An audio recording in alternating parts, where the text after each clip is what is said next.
بسم اللہ الرحمن الرحیم۔ محبت سب کے ساتھ کرو مگر اعتبار چند ساتھیوں کے ساتھ اور بدی کسی کے ساتھ بھی نہ کرو۔ جو انسان اپنے ارادے کا پکا ہو دنیا کو اپنی مرضی کے مطابق ڈال سکتا ہے اور اپنی منزل کو حاصل کر سکتا ہے۔ سخی کو سخاوت کرتے وقت جو خوشی نصیب ہوتی ہے بخیل اس کا اندازہ کبھی بھی نہیں کر سکتا۔ نادانی یہ ہے کہ انسان بار بار ایک ہی گڑھے میں گرتا رہے اور نصیحت کو نہ تھامے۔ دولت عورت کے پیچھے آتی ہے، اگر دولت مند ہونا چاہتے ہو تو عورت کی قسمت کو اپنے اوپر اوڑھ لو، یعنی اس کی حیا اور اس کی پارسائی کو پڑھ لو، عورت کا رخ آپ کی طرف ہو جائے گا۔ نفس کی ایک خواہش پوری کرنے سے اللہ کے راستے میں سینکڑوں رکاوٹیں پیدا ہو جاتی ہیں۔ جو بات تم اپنے دشمن سے چھپانا چاہتے ہو وہ بات اپنے دوست کو بھی مت بتاؤ، کیونکہ وہ کبھی بھی آپ کا دشمن بن سکتا ہے۔ جس بات کا تمہیں پورا علم نہ ہو اس بات کو اپنے منہ سے نہ نکالو۔ خواہشات سوئے ہوئے کتے کی طرح ہیں، ان کے اندر خیر و شر پوشیدہ ہے۔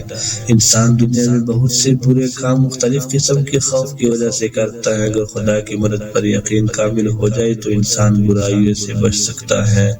بہترین زندگی جینے کے لیے اس حقیقت کو تسلیم کرنا پڑتا ہے کہ سب کو سب کچھ نہیں مل سکتا۔ اگر قدر نہیں کرو گے تو اللہ چھین لے گا، وہ پھر چاہے رزق ہو یا عشق۔ سب سے بہتر اور عزت کا لقمہ وہ ہے جسے اپنے محنت اور کوشش سے حاصل کیا جائے۔ رشتوں کو جوڑے رکھنے کے لیے کبھی کبھی گونگا، بہرا اور اندھا ہونا پڑتا ہے۔ انسان سب کچھ بھول سکتا ہے سوائے ان لمحوں کے جب اسے اپنوں کی ضرورت تھی اور وہ دستیاب نہ تھے۔ دولت حیثیت بدل سکتی ہے، اوقات نہیں۔ زہر دکانوں پر نقلی اور زبانوں پر اصلی ملتا ہے۔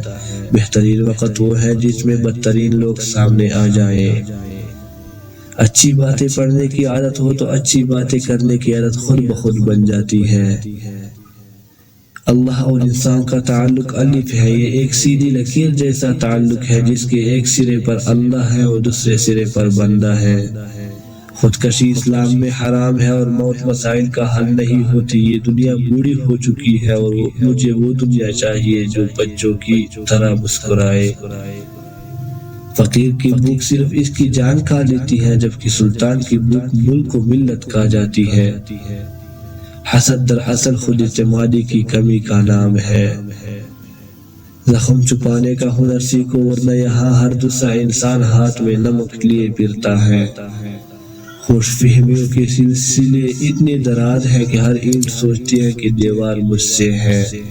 جب چاقو، خنجر، تیر اور تلوار آپس میں پوچھتے ہیں کہ گہرا زخم کون دیتا ہے تو الفاظ پیچھے بیٹھ کر مسکراتے ہیں۔ ہمارا تعلق اس نابینا معاشرے سے ہے جہاں اداسی کا یقین دلانے کے لیے آنسو بہانے پڑتے ہیں اور بیماری کا یقین دلانے کے لیے مرنا پڑتا ہے۔ اگر یہ ویڈیو آپ کو پسند آئی ہو تو چینل سبسکرائب